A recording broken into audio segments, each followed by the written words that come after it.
बंजारा नगर के जंगल में कड़क सेठ की बड़ा सा खाने का रेस्टोरेंट था। उसकी दुकान के सामने शिव पार्वती भक्त पीलू सस्ते दामों में थाली बेचा करती थी। उसमें रोटी, सब्जी और दाल चावल होता था। ये बात कड़क को बिल्कुल पसंद नहीं था कि कोई गरीब चिड़िया उसके रेस्टोरेंट के सामने अपनी दुकान चलाए। लेकिन पीलू शिव और पार्वती की भक्ति करते हुए अपना काम ईमानदारी से करती रहती थी। एक दिन कड़क गुस्से में अपने गुंडों के साथ पीलू की दुकान में जाता है। अरे ये पीलू तो यहाँ से अपनी ये भिखारियों के खाने वाली दुकान हटा देगी। तेरी दुकान के कारण मेरी इस शानदार रेस्टोरेंट की बेइज्जती हो रही है पीलू। कड़क सेठ जी, आपके ऊपर शिव जी की बहुत दया है। आप करोड़पति हो, मैं तो गरीब हूँ। मेरा और आपका कोई मुकाबला ही नहीं है। आपकी दुकान में अमीर लोग आते हैं, मेरी दुकान तो गरीब लोगों के लिए है। शिव जी और पार्वती माँ की दया से मुझे 2 वक्त की रोटी मिल रही है। मुझसे बकवास मत कर, चल भाग यहाँ से। फिर कड़क के इशारे पर उसके गुंडे पीलू की दुकान को तोड़ फोड़ देते हैं। पीलू रोने लगती है। हम गरीब लोगों की कोई नहीं सुनता, सिर्फ अमीरों की गुंडागर्दी चलती है। हे शिव जी, हे पार्वती माँ, मेरी भक्ति में कोई कमी रह गई है, इसीलिए मेरे साथ ऐसा हुआ है। आपकी मैं अच्छे से भक्ति करती रहूंगी, यही आशीर्वाद दीजिए बस। पीलू रोते रोते सो जाती है। तभी वहाँ एक औरत आती है और पीलू से कहती है, पीलू बेटी उठो। आप कौन है माँ जी? बेटी, मैं तुझे रोते हुए देख रही थी। तू चिंता मत कर, मैं तुझे एक चूल्हा दूंगी और उसमें खाना बनाना सिखा दूंगी, जिससे तेरी सारी दुख तकलीफें हमेशा के लिए दूर हो जाएंगी। और फिर पीलू उस औरत का कहना मान जाती है और उससे एक चूल्हे में खाना बनाना सीखती है। उस खाने में बहुत अच्छी खुशबू रहती है और स्वाद भी अनोखा रहता है। और फिर 2 दिनों में ही पीलू अपनी टूटी फूटी दुकान जमाकर उस चूल्हे में खाना बनाने लगती है। ये देखकर वहाँ कुछ गरीब चिड़िया आती है। पिंकी कहती है, अरे पीलू बहन, तुम क्या बना रही हो? ऐसी खुशबू से तो मुझे लालच आ रहा है। तो पीलू कहती है, हाँ बहन, अब से मैंने नए तरीके का खाना बनाना शुरू की हूँ। फिर थोड़ी ही दिनों में पीलू की खाने की खुशबू से दूर दूर से लोग खाने आने लगते हैं और वो बहुत ही फेमस हो जाती है। अब तो गरीबों के साथ अमीर भी उसकी दुकान में आने लगते हैं। पीलू उस औरत को ढूंढती है, लेकिन वो कहीं नहीं मिलती। पीलू परेशान हो जाती है और शिवजी और पार्वती जी से प्रार्थना करती है, हे भगवान, वो औरत कहाँ चली गई है? उसने मेरी बहुत मदद की है, आप उसका ख्याल रखिएगा। तभी वहाँ शिव और पार्वती जी प्रकट हो जाते हैं। पार्वती कहती है, बेटी, वो औरत मैं ही थी। तेरी भक्ति से खुश होकर मैं तुझे वो चमत्कारी चूल्हा देकर गई। तो पीलू कहती है, माँ पार्वती जी, आप बहुत दयालु हैं, आपकी जय हो। भोलेनाथ, आपकी जय हो। मुझे ऐसे ही भक्ति में लगाए रखिएगा प्रभु। पीलू जल्द ही बड़ी सी पाकक रेस्टोरेंट बनाने लगी है और उसकी तरक्की देखकर कड़क गुस्से में आ जाता है और फिर से अपने गुंडों के साथ पीलू की दुकान तोड़ने जाता है। तेरी ये हिम्मत, मैं फिर से तेरी दुकान तोड़ दूंगा और इस बार तुझे भी तोड़ दूंगा। मैं तुमसे नहीं डरती कड़क, लेकिन तुम्हें शिव जी से डरना चाहिए। लेकिन तभी वहाँ पर भीड़ इकट्ठा हो जाती है और कड़क और उसके गुंडों की पिटाई कर देते हैं। अरे भागो यहाँ से। इसके बाद पिटाई के डर से कड़क जंगल छोड़कर भाग जाता है और पीलू अपनी भक्ति, मेहनत और लगन से तरक्की करने लगती है। अब पीलू हंसी खुशी रहने लगती है। माँ, मुझे रेलगाड़ी की चित्र बनाना है। अरे मुझे तंग मत करो, अपने पिताजी से जाके पूछो। अरे पिंकी बेटा, मुझे तंग मत करो, अपनी स्कूल की कोई भी किताब में बना ले। इतनी क्यों चिंता कर रही है? ये भी कोई समस्या है? एक गांव में पिंकी नाम की लड़की अपनी माँ बाप के साथ रहती थी। पिंकी बहुत सयानी थी, जो कुछ देखती थी उसको अपने पेंसिल से अपनी किताबों में चित्र बनाती थी। पिंकी की इस आदत को माँ बाप की प्रोत्साहन भी था। पिंकी कक्षा दूसरी में पढ़ती थी। एक दिन उसने अपनी किताब में रेलगाड़ी देखी। रेलगाड़ी तो बहुत लंबी होती है, उसको कहाँ पर चित्र बनाए, ये पिंकी की समस्या थी। पिंकी घर आई। माँ, मुझे रेलगाड़ी की चित्र बनाना है, मैं कहाँ बनाऊँ? अरे पिंकी, वो क्या बड़ी बात है, अपनी किताब में बनाओ। अरे माँ, आप तो इतना भी नहीं समझती हो, किताब तो छोटी पड़ेगी। अरे मुझे तंग मत करो, अपने पिताजी से जाके पूछो, मैं खाना पका रही हूँ ना। पिताजी, मैं रेलगाड़ी की चित्र बनाना चाहती हूँ, कहाँ बनाऊँ? पिंकी के पिता ऑफिस की हिसाब किताब कर रहे थे तो चिढ़ के बोलते हैं, अरे पिंकी बेटा, मुझे तंग मत करो, जाओ ना, अपनी स्कूल की कोई भी किताब में बना ले। अरे पापा, आपको इतना भी नहीं पता, किताब में रेलगाड़ी के चित्र नहीं बना सकते क्योंकि वो तो बहुत लंबी होती है। तो तभी वहाँ पे पिंकी की दादी बैठी थी।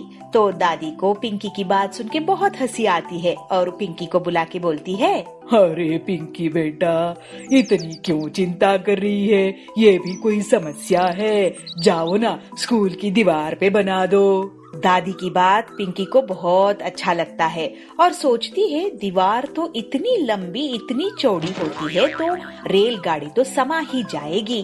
तब पिंकी खा के अपना होमवर्क करके सो जाती है और सुबह पिताजी से कहती है, पिताजी आज ना मुझे कलर चॉकपीस की एक पूरी डब्बा चाहिए। पिताजी हंसते हुए बोलते हैं, अरे पिंकी बेटा, क्यों, तुम्हें आज स्कूल में बांटना है क्या? अरे पिताजी नहीं, मुझे रेलगाड़ी की चित्र बनानी है स्कूल की दीवार पर। दिला तो दूंगा, लेकिन घर तक कंप्लेंट नहीं आनी चाहिए, ठीक है? अरे चित्र बनाने से कोई कंप्लेंट करेंगे? बिल्कुल नहीं आएगी, आप चिंता मत करो। तो पिंकी के पापा उसको कलर पेंसिल की डब्बा दिला देते हैं। पिंकी कूदते नाचते स्कूल पहुंच जाती है। पिंकी अपनी रेलगाड़ी की पहली यात्रा याद करती है जो अपने पापा मम्मी के साथ उसने किया था। पिंकी चौक उठाई और फिर क्या था, दीवार पर रेलगाड़ी का इंजन बना दिया। अरे इंजन तो बहुत सुंदर बना है, इसको अब डिब्बे जोड़ते हैं। तो फिर दूसरी कलर चौक लेके उसमें पहला डब्बा जोड़ दिया, दूसरा डब्बा जोड़ दिया, ऐसे जुड़ते जुड़ते गए, सारे डिब्बे जुड़ गए। जब अपनी चौक पेंसिल खत्म हुई तो पिंकी उठ के देखती है स्कूल की आधी दीवार पर तो रेलगाड़ी बन चुकी थी और पिंकी की क्लास के सारे बच्चे तालियां बजा के पिंकी की कला को सराह रहे थे। अरे पिंकी, तेरी गाड़ी तो बहुत सुंदर बनी है। पिंकी, तुम्हारे रेल में मुझे भी जगह मिलेगी? अरे क्यों नहीं, हम सारे मिलके इस रेलगाड़ी में जाएंगे।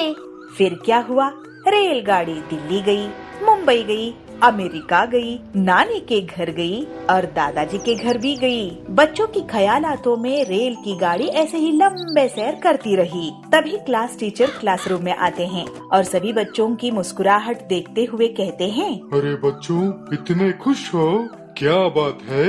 तो दौड़ के पिंकी सामने आती है और अपनी बनाई हुई रेलगाड़ी दिखाती है। तब टीचर अपने मन में ये सोचते हैं, बच्चों के मनोबल को बढ़ाई, कल के भविष्य का निर्माण आज से ही होने दे। यह सोच के टीचर ने पिंकी को बिना डांटे बहुत शाबाशी देते हैं और कहते हैं, पिंकी, आपकी ड्राइंग तो बहुत सुंदर है, लेकिन आप दीवार पे प्रैक्टिस करने के बजाय अगर आपके घर में जाके कोई भी कॉपी में प्रैक्टिस कर लेते तो और भी सुंदर निकल आता। सर, मुझे ना ये लगा कि ट्रेन पुस्तक में काफी नहीं होगा। कोई बात नहीं, मैं आपको सिखा दूंगा। इस बात से पिंकी बहुत खुश होती है और टीचर पिंकी की कॉपी में एक अच्छे से सुंदर से रेलगाड़ी बना देते हैं। भागलपुर नाम के एक छोटे से गांव के जंगल में पीलू चिड़िया एक छोटी सी पिज्जा बनाने की दुकान चलाती थी। वो बहुत मेहनत करके अच्छी क्वालिटी की ब्रेड बनाया करती थी और उसी से पिज्जा बनाती थी। पीलू पिज्जा में ताजी चीज और ताज़ी सब्जियां भी डाला करती थी। पिज्जा बेचकर अपना घर का खर्च चलाया करती थी। उसके हाथ की ताज़ा ब्रेड और उसका बना पिज्जा लोगों को बहुत पसंद आता था, जिसकी वजह से उसके यहाँ हमेशा भीड़ लगी रहती थी। सभी पीलू की बहुत तारीफ करते थे। उसकी दुकान के सामने कालू कौवे का भी बेकरी की दुकान थी। वो पीलू से बहुत जलता था और एक दिन उसने अपनी दुकान में एक इंटरनेशनल ब्रांड का रेडीमेड पिज्जा बेचना शुरू कर दिया। कालू की दुकान अब बड़ी हो गई थी, जिससे पीलू की दुकान में अब लोग कम आने लगे। पीलू को घाटा होने लगा। हे भगवान, कितनी मुश्किल से मैं अपनी दुकान चलाती थी। घर में पिज्जा ब्रेड बनाती थी, घर में चीज बनाती थी और सब्जियां उगाकर पिज्जा में डालती थी।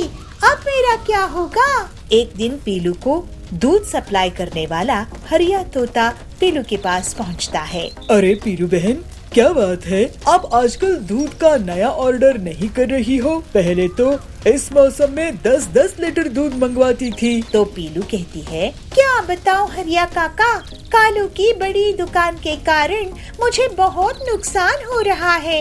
मैं तो अपनी पिज्जा की दुकान बंद करने की सोच रही हूँ। कहीं और जाकर शहर में नौकरी कर लूंगी। तो हरिया कहता है, अरे ऐसी बातें मत करो बहन, कोई हमें कंपटीशन देगा तो हमें भी उसे कंपटीशन देना ही होगा। ऐसे हार मत मानो। ऐसे तो बहुत बार जिंदगी में परेशानियां आएंगी और तुम हार मानकर कहाँ भागोगी? तो पीलू कहती है, आप ठीक कह रहे हैं काका, लेकिन आप तो अच्छे से जानते हैं कि मैं कालू का सामना नहीं कर सकती।